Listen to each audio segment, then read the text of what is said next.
Hey, Mom. Somebody else came in and I didn't see the name. It just popped a number up. If I missed your name, I'm sorry, Catherine Rhonda. I think I missed the first person that joined. There's a little shot of grit for you on the couch. Grit, grit, grit. Grit, who got me on the hand earlier, because I had the nerve, hi Linda, to touch her.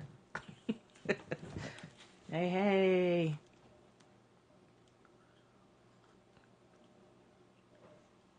Good morning, everyone. My daughter gave me these recyclable cups for coffee. Yeah, she scratches me all the time. She's one where you just take your chances. If you want to pet her, you can, but you never know what you're gonna get. So it doesn't hurt. It's just a little poke. She's definitely done worse.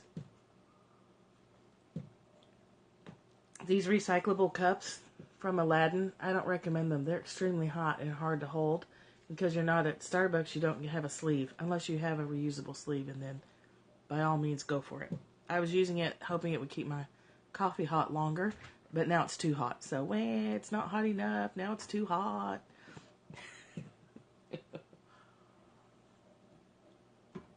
Is Cynthia on here? Rhonda, would you be comfortable giving me your son's name? I know, right? Just get it in your gullet. Just pour it down your gullet and stop whining. Rhonda, you mentioned your son,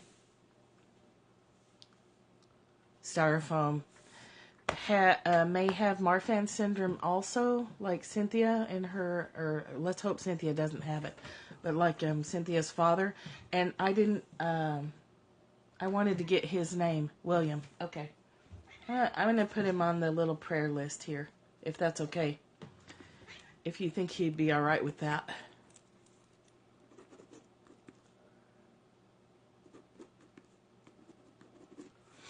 Yeah.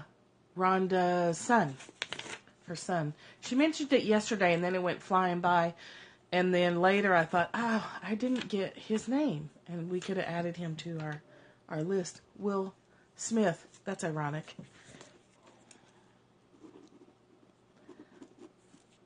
Cynthia's dad, Rhonda's son. Yeah. And we'll hope that Cynthia does not have it. So, okay. So, it's interesting health stuff coming up. Now, Michelle said yesterday to say, I am perfect health.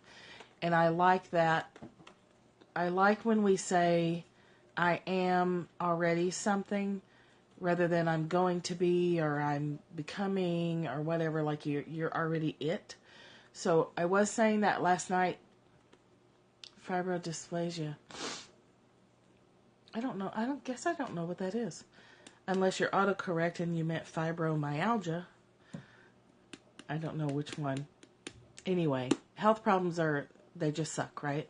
So I was talking last night, and Michelle mentioned the I am perfect health thing, and because I have, in his left femur. Oh, okay. So hip dysplasia type stuff. There's fear under it. Normally I don't worry about getting a cold, but this time there's like anxiety about getting a cold. And so I worked last night on getting past that, because obviously if I get a cold, I'm still going to be fine. I'd rather not, but I had anxiety because I have anxiety about taking care of the twins for that many days in a row, is what it's really about. Because Morgan's going to be gone. Yeah. So I had to work on that, I can handle it. 2 babies are not going to kick my ass. I'm going to be tired. Yeah. Taking care of them alone, there's some anxiety. There really is. Especially with Ashlyn, is super tightly bonded with Morgan, and so she's gonna... you guys saw what happened in Florida. That child screamed for 2.5 hours straight. It was horrible. I wanted to throw her out the window, then I wanted to throw myself out the window. It was really horrible. We got through it. But now Morgan's going to be gone for 4 days. So I have anxiety about that. So I'm going to work on that because I have a feeling that's going to influence whether I fully get this cold or not. I actually do feel a lot better. I hit the oils hard yesterday, did the affirmation thing, drank some apple cider vinegar. That's a good one. Apple cider vinegar with honey and water. Oh, she screams, and they scream. Thank you, Linda. And it's just heartbreaking, right? It's just heartbreaking. And so I just don't want Ashlyn to go through that. Yeah, I won't be there 4 days, but, I'm a little anxious for Sarah, too. Morgan's like the mom, your stereotypical mom in your relationship, and Sarah does have more masculine tendencies. She's absolutely nurturing, and she loves them to death, but she loves them in the way a dad does. And Ashlyn's really sensitive. Yeah, she'll be fine. She'll be fine. But when Michelle said that during the Desire Map workshop, I was like, oh gosh, yeah, I've got some anxiety underneath all this. I've got some anxiety about Morgan being gone that long. So, thanks for pointing that out. I got a cat. Oh, apple cider vinegar for just general feeling better. I take a quart jar and put, about half water and a couple of tablespoons of apple cider vinegar and honey. Mix that up and then add some ice water to it. My sister and I grew up on that, so my aunts called it sparkle. It doesn't taste as horrible as it sounds. You might have to play with the proportions, but it's actually a pretty refreshing drink, and I think it is alkaline for the body. Yeah, it actually tastes pretty good. So I pulled up some stuff. Today's reading still has to do with the body. Yeah, lots of ice. You want lots of ice with that. Today's reading is body related. Oh my gosh, did I lose it? Oh my goodness. You guys, wait a minute. What the heck? What the heck have I done here? Oh, okay. So today's comes from the Course in Miracles text. We're using the traditional book.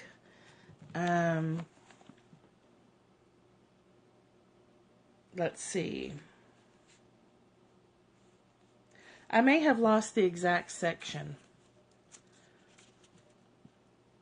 The bottom line is that when the mind quiets, the body can rest and restore. Hi, Evie.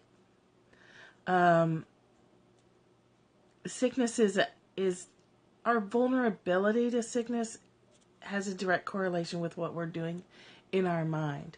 It takes forever to type. I think I probably missed some comments looking for that section too. So when our minds are stressed out, when we have anxiety that we're not really aware of, like I was kind of aware of some anxiety last night over the last few days, but not really until I really looked at it. And there actually was quite a bit of anxiety there. So that's a made up story in my mind, right? That's a story that, oh my gosh, Ashlyn's going to cry. Ashlyn's going to cry the whole time, and it's going to be physically difficult for me, and we all just have to get through it. And we're so grateful that Morgan gets these opportunities to travel and do things with her business. I mean, she's one of the rare people that fell into her career early in life and loves it and has no intention of leaving it. That must be nice. I don't know what that's like. She's a hairstylist. She loves being a hairstylist, and that's that. So we're so glad she gets to travel and glad that I'm here to help. But that underlying anxiety, drives not feeling well. It's a slow drag on my energy. When we're worried about things, our body is always compensating for the stress hormones that we're dumping. I missed something, I think. I asked you if you missed what? Or did somebody else? Are you talking to somebody else? So until hairstyling. Yes, because Morgan loves it. Yeah, yeah. Morgan loves the beauty industry. When we are worried about things, when we're telling ourselves scary stories that we have so much going on, or money worries, or relationship worries, or whatever, every time we do that, our body takes a hit. It drains off our energy. It produces stress chemicals that our body has to deal with.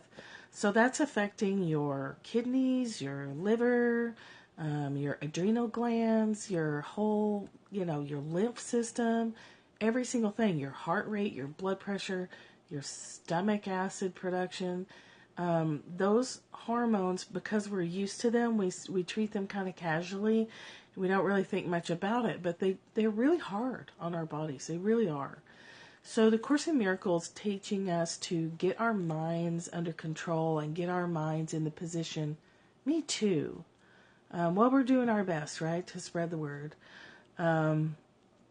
Until that is in the right place, until we stop listening to the voice inside our head that scares the hell out of us, our bodies are suffering for it. So what happens? Long-term stress, you're more vulnerable to colds, you're more vulnerable to accidents, you're just more vulnerable to depression, things. You're not going to feel well if your body's constantly fighting off chemicals it produces by itself as a result of the mind storytelling, and also the food and junk that we dump in there. Hello, caffeine. Speaking of.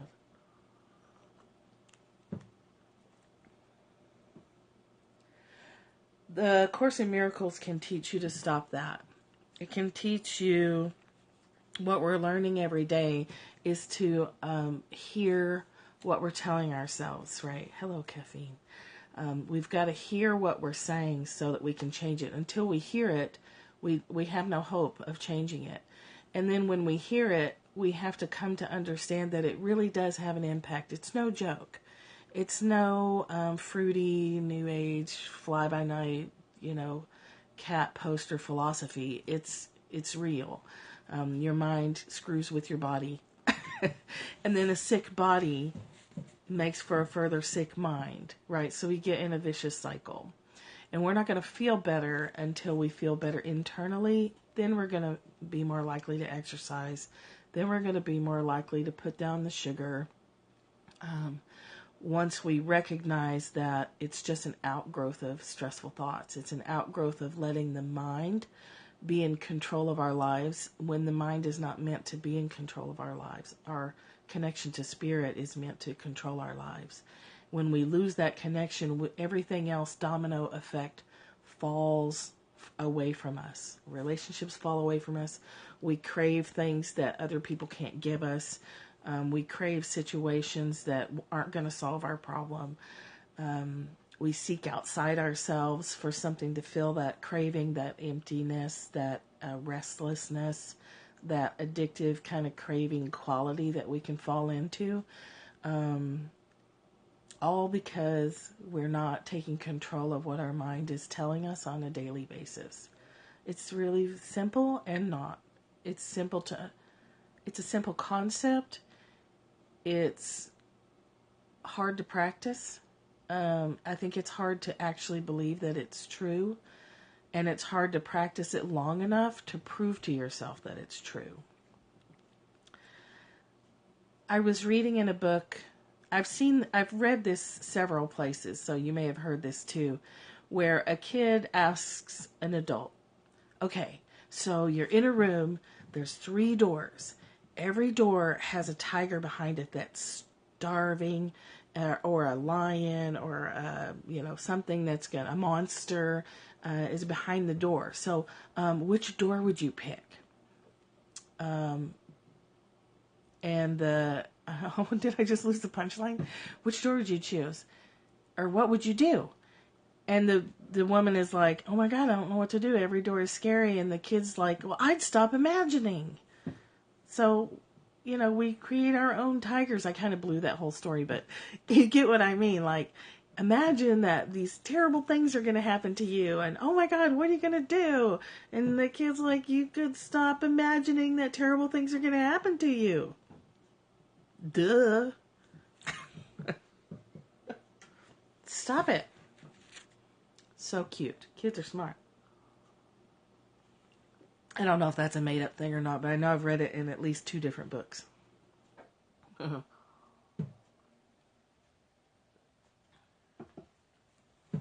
Stop imagining. Stop that. Yes. Oh my gosh, I gotta take care of the twins for a lot of extra days. There's so much driving. Ashlyn's gonna be upset. It's gonna be hard. Oh my God, what are we gonna do? I'm all stressed out now. Can I just stop that now? Can I just stop that? Shush. Yes. Shush, shush. Shush it. Stop it. Shush. Knock it off. You're stressing me out. You're pumping stress chemicals into my body, and I need my immune system healthy.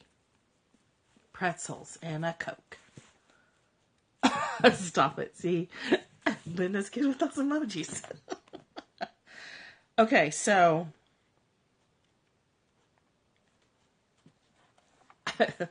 if I believed, okay, here's a sentence. Now think about this.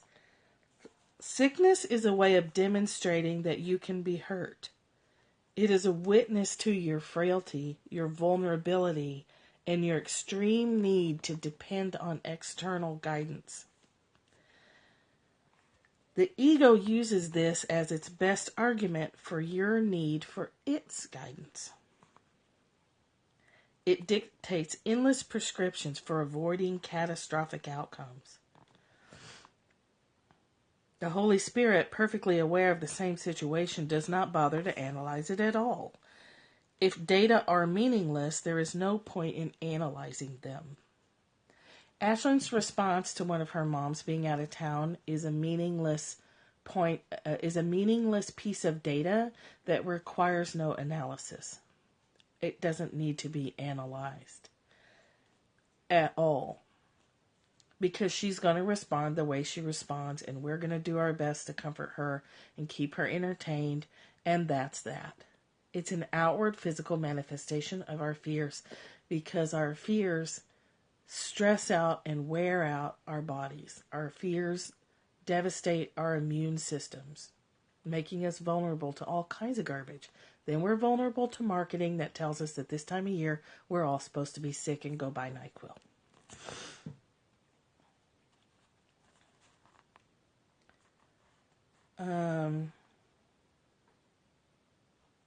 Sickness is a way of demonstrating that you can be hurt. It's a witness to your frailty, your vulnerability. If I stayed connected to my truth while thinking about extra time with the twins, I would feel absolutely fine with whatever happens. So why do I worry about Ashlyn's reaction? Because I don't want her to hurt. A flu-la-la-palooza. Oh, the flu shot stuff. Yeah. Yep. The scare tactics. Scare tactics that make somebody a lot of money. So think about that too.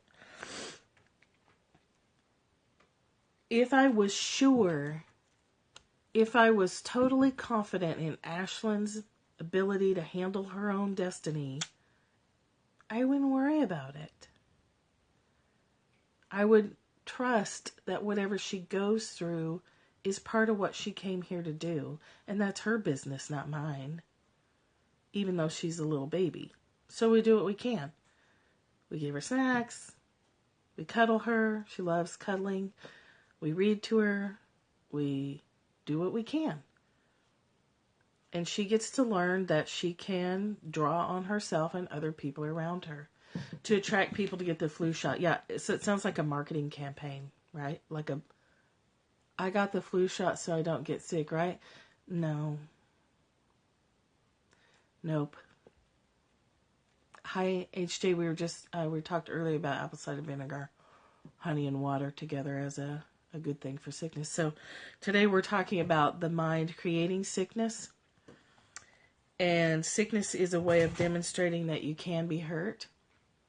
Me either, Michelle. I'm with you on that. Never have, never will.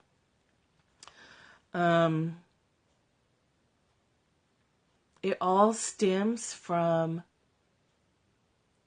right. So all of that whole package, much better. We were talking about the underlying anxiety and my fear of getting a cold, related to some upcoming extra babysitting time because one of the moms is going to be out of town. So that whole situation, anxiety, only you got one, you got the flu. Yes. Yeah, I love that. See, right? I can move it around. I could put it on my third eye. Woo! So if we strip all that away and we come back to connection to spirit, my connection to spirit, had I not lost that, would mean that I would never have gotten anxious in the first place. If I stayed connected to spirit, if I stay connected to God, I trust that whatever happens is just something that's happening. I don't add a story to it. Morgan's going out of town, period. I'm going to be watching the twins a lot more than usual, period. I'm fine, Ashlyn's fine, Sarah's fine, Avery's always fine. She's our little roll with the flow kid. Angel message. So then let's think about this. So Michelle said something last night that triggered my awareness of underlying anxiety about this cold and fear of catching it, fear of what that would mean to an already made up stressful situation in my head, right? Yes. So in analyzing that, I backtrack, right? I go backwards and find out where I lost the track. Where I got off track is thinking that her being out of town was going to be scary for all of us. Okay, that's not true. That's not true at all. That's a total fabricated story that was stressing me out. So what you have to do is then return and go, oh my gosh, that's just a story. Yes, we do. It's synergistic. It absolutely is. There's a synergy in the group energy where two or more are gathered, right? When I go back in time and go, oh, when did this start? It's when I stopped believing that Ashlyn knows what's best for her destiny and God knows what's best for all of us. I got out of my business and into everybody else's business with the kid. Our kids come through us, but they are not us. They're their own little divine beings, and we do what we can to support them, but their journey is their own. We have to remember that. So in the text in chapter 18, I don't know when I underlined all this, but it's relevant. It's chapter 18, section 7, verse 8. Yet there will always be this place of rest to which you can return. And you will be more aware of this quiet center of the storm than all its raging activity. This quiet center in which you do nothing will remain with you, giving you rest in the midst of every busy doing on which you are sent. For from this center will you be directed how to use the body sinlessly. It is this center from which the body is absent that will keep it so in your awareness of it. So when we're in that quiet center, we remember that our bodies are vehicles for our souls, and we take care of them. And taking care of them means that we don't allow our minds to wreck them. We don't allow our minds to do a number on them, filling them full of stress hormones and chemicals and irrational fears that make no sense. But once we lose that connection to that quiet center, that calm within the storm, we're very, very vulnerable to all that storytelling, which makes our bodies, we sin against our bodies in that way, meaning that we cause harm where no harm is needed. We miss the mark. We we miss the boat. We get off track. We fall off that narrow road. We slip off the razor's edge, whatever you want to call it. Finding anxiety means you have just fallen off your path. Hi, Tanya. Sin as mistruth. It's a lie. It's just a lie we tell ourselves. The worries about money, the worries about relationships, the worries about traffic jams, they're just lies, and we sin against our body with our mind. Oh, darn it. You know, Tanya, I don't know if you have an Android, I can't remember, but I'm still having massive amounts of trouble trying to watch people's replays. I tried to watch Michelle's replay from the Ohio River, which was awesome, by the way, but it took like 12 times. Okay, well, it's not an Android issue.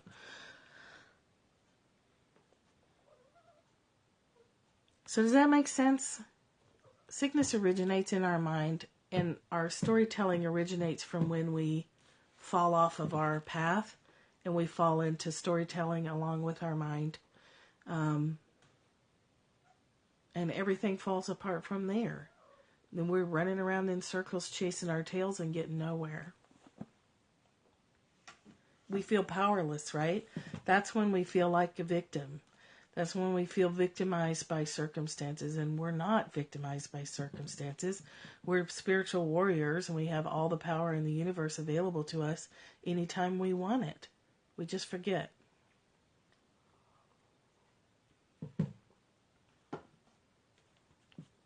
So,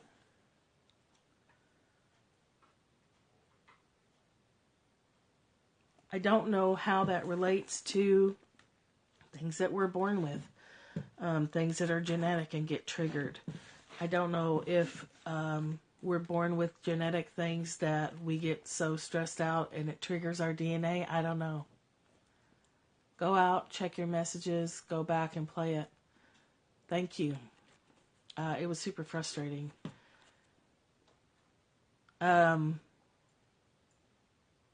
Or they're things that we have just decided we're going to handle and learn from. I really don't know what the big picture is because I don't have access to that information.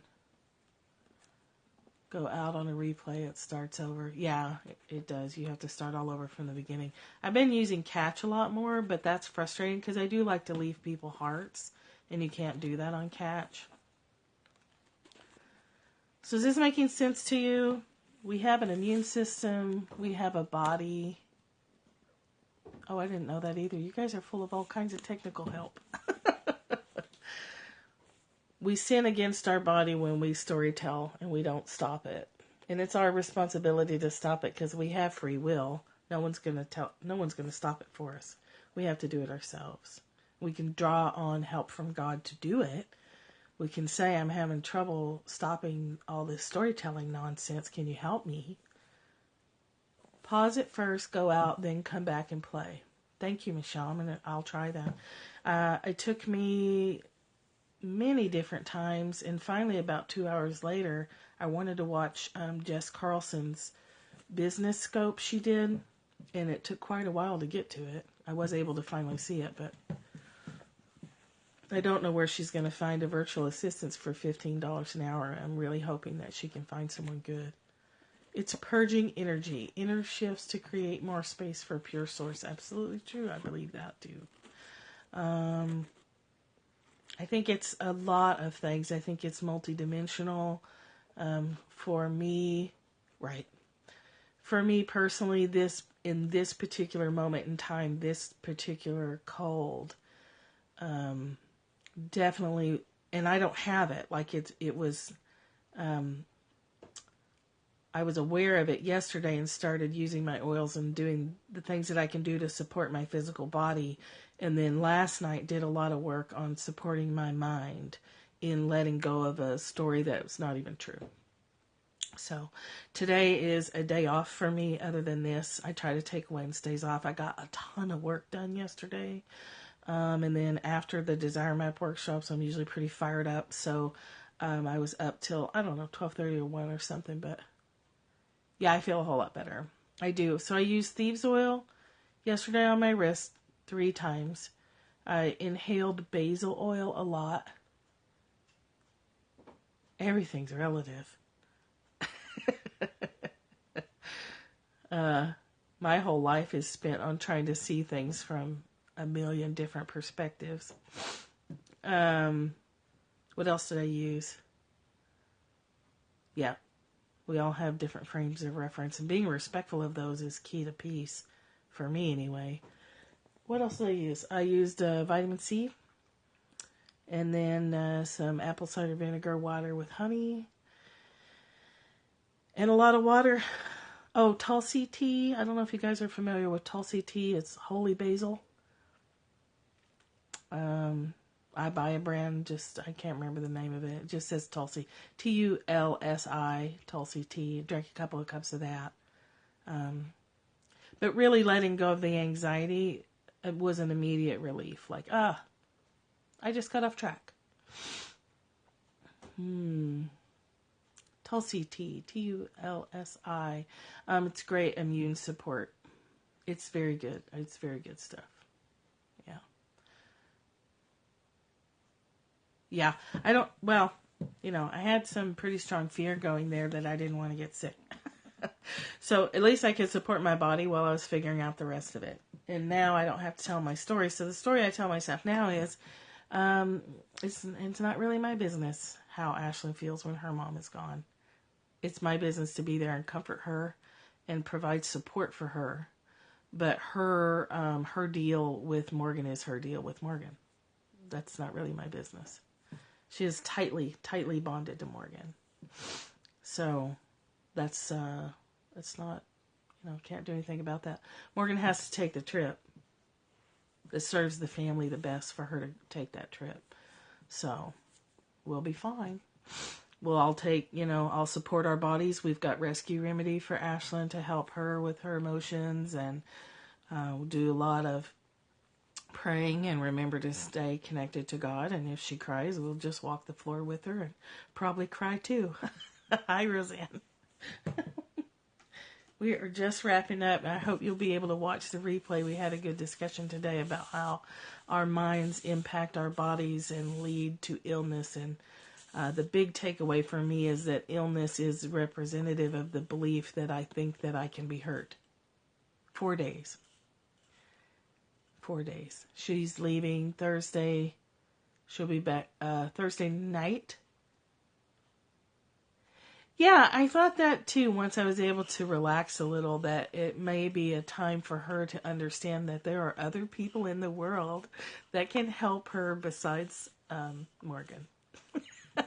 She can rely on her other mom. She can rely on me and her other grandma and her sister. She can branch out a little bit. So there's nothing like desperation and need to make you branch out to other people. It'll be good for Morgan to get a break. Yeah.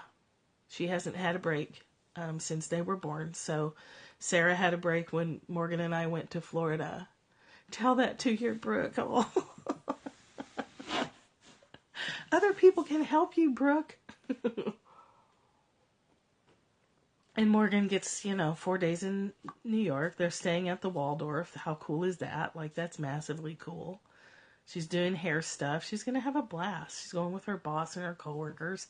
She's going to have a super good time. So we're happy for that she gets some time away to just be a young woman. She's only 27, so. So that's all I've got today. Yeah, it's great. Let me love you, little girl. Right. Oh. Oh, Brooke, your niece. Yes. Yes, like, come on. I'm cool. Thanks, Heidi. I try. So anyway, if you catch yourself getting sick, take a look at what you've been telling yourself. Are you worried about something? Do you have a little low-level anxiety going on? You're the cool aunt. That's a good one to be. Do you have something coming up that you don't want to say no to? Like, do you have a family event coming up that you don't want to go to and you don't feel comfortable saying no, so you're going to let yourself get sick? There's all kinds of aspects and things to ask yourself.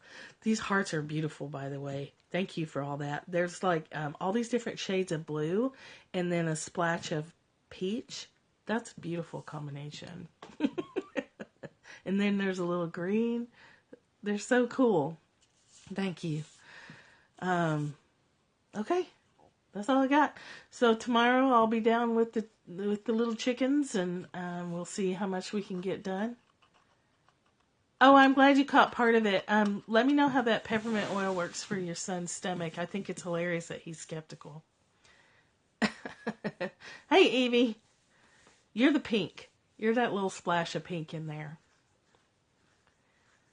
Yeah, so listen for that voice in your head. Listen for what it's telling you and recognize how that's impacting your body and your immune system. And go to that quiet place where you know without doubt, oh good, that you're okay and everyone around you is okay and everything's going to be just fine. It really is going to be just fine. Lack of sleep. Yes. Peppermint on the back of your neck to deal with a slight headache. Yep. Right. Your keyboard needs to catch up. Peppermint oil is a go-to, gotta have it all the time oil. For headaches, nausea. It's never failed me for nausea, for alertness, for waking up. If I'm having trouble getting my brain rolling, 2 or 3 hits off the peppermint bottle will wake me up and get me going. Ascension symptoms. Yeah, my mom was talking about that. Ascension symptoms. I'm not entirely sure what that's about, but my mother was talking about it the other day. The Windex from my big fat Greek wedding. Yes, put the Windex on it. He didn't want to drink because of the fast, and I told him medicine doesn't always taste good. It doesn't. Oh, because of the taste? Yeah, no, it doesn't. It doesn't taste good. I mean, I guess you could mix some sugar with it. It's not medicine. It was medicine before medicine was medicine, bub. Peppermint is ancient. Clients yesterday were Ascension.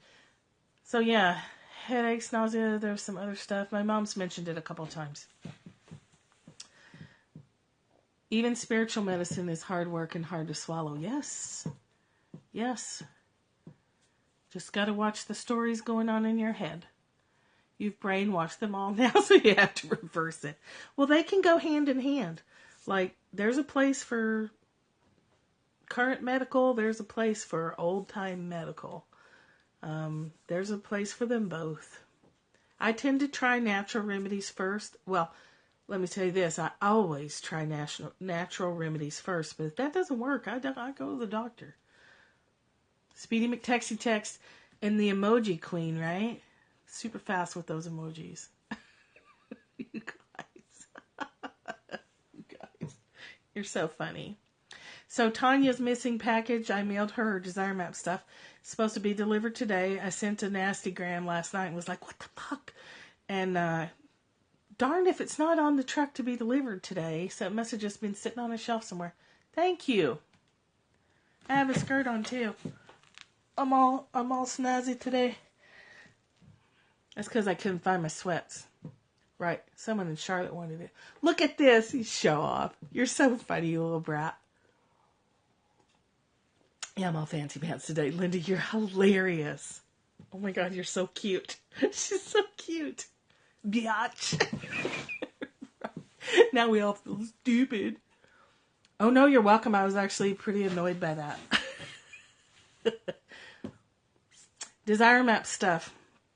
The concepts of Desire Map are old, and I've been doing them since 1997. From the Abraham Hicks stuff, I think, is when I really got into letting feeling good be my driving goal. But the Desire Map principles, I've only been working hardcore, consistently, daily since July. Nope. January. and then really hit it heavy in July. Because what happened for me is I would use those principles in times of stress and things would get better, and then I would stop using them. So I do love it, but I do love it a lot because it's so simple. It's so simple. So even the anxiety about being sick, all I had to do was come back to my core desired feeling of connection. It's Esther Hicks. If you Google Esther Hicks, she channels a group of beings she refers to as Abraham. I think it's just her own inner knowledge. Love smells like fresh, clean soap. Yes. It's an energy that she channels. It's definitely all Course in Miracles related stuff. It's Napoleon Hill's material. No, but the core of it is the same. That everything you want is to feel good. So Danielle Laporte references Esther Hicks and Abraham in her Desire Map book a lot because the bottom of every goal, yep, the bottom of every goal is to feel good. Everything you're reaching for is in the hopes that you'll feel good when you have it. So the way Esther Hicks says it is, everything you want to achieve is in the hopes that you will feel better in the having of it. Yes. So you might as well go ahead and feel better now, which will then paradoxically get you what you wanted in the first place. But you have to feel good now. And she talks a lot about your, the way you know that you're in the flow is if you feel good. If you feel good, you're on track. If you feel bad, you've slipped off track and you're telling yourself stories. So in the Desire Map, she talks about that. The bottom line is to feel good. And she does give credit to them. No, I love you. It's easy, right? It's so easy. And we make it so freaking complicated. We really make it complicated. But she says that all the time. Like you can find her videos on YouTube. Go on YouTube and look for Esther Hicks. You'll find tons of videos with her. The way she speaks is a little Course in Miracle-ish. Yes, you can Google it and a topic and see what the channel message is. Yeah. Freaking connection. My core desired feeling for this year is connection. Connection to spirit, connection to God. That is my one goal. That is my one goal for the rest of my life. Yeah. So in Danielle's book, she talks about that. If the goal is to feel good, then feel good now. Yes. If I stay connected to spirit, everything else just takes care of itself. I got anxious about the children because I got off my connection to spirit. And I forgot that I'm powerful. And I felt vulnerable. I forgot who I really am. When we forget who we really are, we feel weak and then we're vulnerable. When we remember that we can do all things with God, Spirit, we're fine. We don't have to feel like victims. Oh, darn it. Wayne Dyer, yes. Watch the replay, Catherine. Or watch it on Catch, because then you can fast forward through the stuff you've already heard and you don't really need to hear again. Praise to the YouTube. We love the YouTube.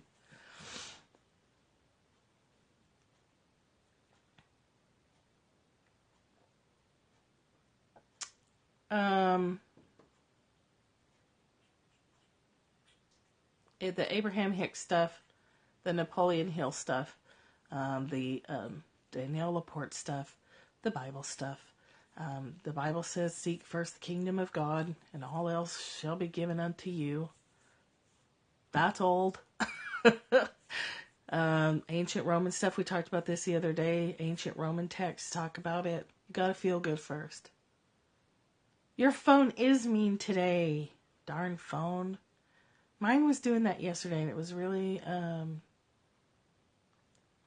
aggravating. So, if you look at every goal you have in your life, the point of it is to feel good. So just go ahead and feel good.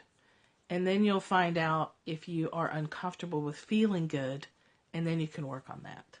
Then you can work on the amount of happiness that you allow yourself to feel. You can work on that. Honestly, if we spent most of our time working on letting ourselves feel happy without the need to justify it, we'd do a lot better. Another thing that that Esther Hicks talks about is she says that if you spent all of your time appreciating everything around you, it wouldn't give you time to worry about the things that are missing, and your life would change. So 30 days of appreciating all day everything that you can find to appreciate, and your life will shift. Because if you're busy appreciating, then you're not worrying. If you're appreciating everything that you have right now, you are not spending time worrying about what you don't have. So all that energy is going in a positive direction. So it's a lot easier to find something to give the mind to do than to stop the mind from doing something you don't want it to do, right? So, yeah. Appreciation is key. If you only learned one skill in life, if you could learn the skill of appreciating specifically, your life would change. Absolutely it would. If nothing else, you'd feel better in the life that you have right now. True story, yep. So think about that. We've talked about a lot today. But we can boil everything we've talked about down to one thing, and that is stay connected to Source. And everything else will take care of itself. Strengthen your connection to that joy, and everything will take care of itself. Watch the replay. Watch it on Catch if you want. It's just my handle, catch.me/MichelleWolf11. Because, yeah, we've talked about good stuff today. But it all comes back to that one place. Yep. You too, Heidi. Have a great day. I need to get off here too. I'm waiting for the mail to get here. And yeah. So look at the stories you're telling yourself, and your goals are to feel good. So do whatever you can to feel good right now. You're welcome. You're welcome. Have a wonderful day. Treasures and stories. Thanks for coming by. Thanks for coming by and adding your comments and your hearts and your shares, and much love. Much love to you all. And I'll see you tomorrow from Loganville with a couple of twins in the background. Okay, take care.